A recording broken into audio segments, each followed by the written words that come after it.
একজন নিষ্পাপ সাহাবী আবু যর গিফারী আজ বিনা দোষে মৃত্যুদণ্ডে দণ্ডিত হবেন। জুম্মার পর মদিনার সবাই মসজিদে নববীর সামনে হাজির। সবার চোখে পানি, কারণ দণ্ডপ্রাপ্ত যুবক এখনও ফিরে আসেনি। জল্লাদ প্রস্তুত। জীবনে কতজনের মৃত্যু দিয়েছেন তার হিসেব নেই, কিন্তু আজ কিছুতেই চোখের পানি আটকে রাখতে পারছেন না। আবু যরের মতো একজন সাহাবী সম্পূর্ণ বিনা দোষে আজ মৃত্যুদণ্ডে দণ্ডিত হবেন, এটা মদিনার কেউ মেনে নিতে পারছেন না।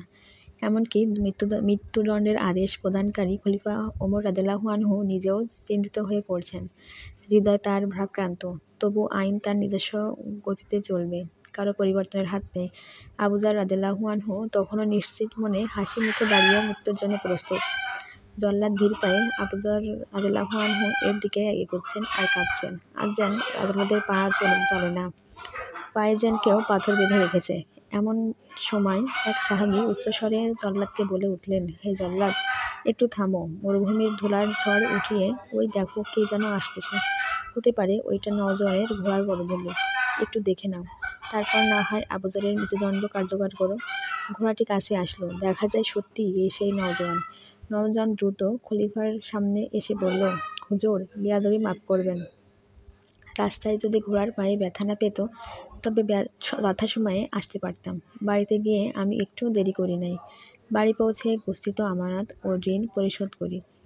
তারপর বাবা, মা এবং নববধূর কাছে সব খুলে বলে চিরবিদায় নিয়ে মৃত্যুর প্রস্তুতি নিয়ে মদিনার উদ্দেশ্যে রওনা দেয়। এখন আমার জামিনদার ভাইকে ছেড়ে দিন আর আমাকে মৃত্যুদণ্ড দিয়ে পবিত্র করুন, কেননা কিয়ামতের দিন আমি খুনি হিসেবে আল্লাহর সামনে দাঁড়াতে চাই না। আশেপাশে সবাই একেবারে নীরব, চারদিকে একদম থমথমে অবস্থা। সবাই হতবাক। কী হতে চলেছে? যুবকের পুনরায় ফিরে আসাটা অবাক করে দিল সবাইকে। খলিফা হযরত ওমর রাদিয়াল্লাহু আনহু যুবককে বললেন, তুমি জানো তোমাকে মৃত্যুদণ্ড দেওয়া হবে, তারপরও জ্ঞান ফিরে এলে?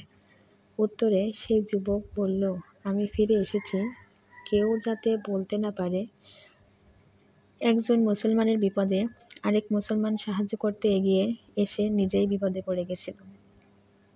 এবার হযরত ওমর রাদিয়াল্লাহু আনহু হযরত আবু যর গিফারী রাদিয়াল্লাহু আনহুকে জিজ্ঞেস করলেন, আপনি কেন না চেনা সত্ত্বেও এমন জামিনদার হলেন? উত্তরে হযরত আবু যর গিফারী রাদিয়াল্লাহু আনহু বললেন, পরবর্তীতে যেন কেউ বলতে না পারে এক মুসলমান বিপদে পড়েছিল অথচ কেউ তাকে সাহায্য করতে আসেনি।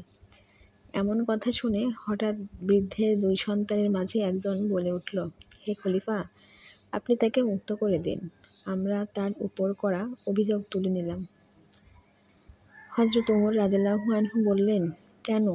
তাদের মাঝে একজন বলে উঠল, কেউ যেন বলতে না পারে এক মুসলমান অনাকাঙ্ক্ষিত ভুল করে নিজের স্বীকার করে ক্ষমা চাওয়ার পরেও অন্য মুসলমান তাকে ক্ষমা করেনি।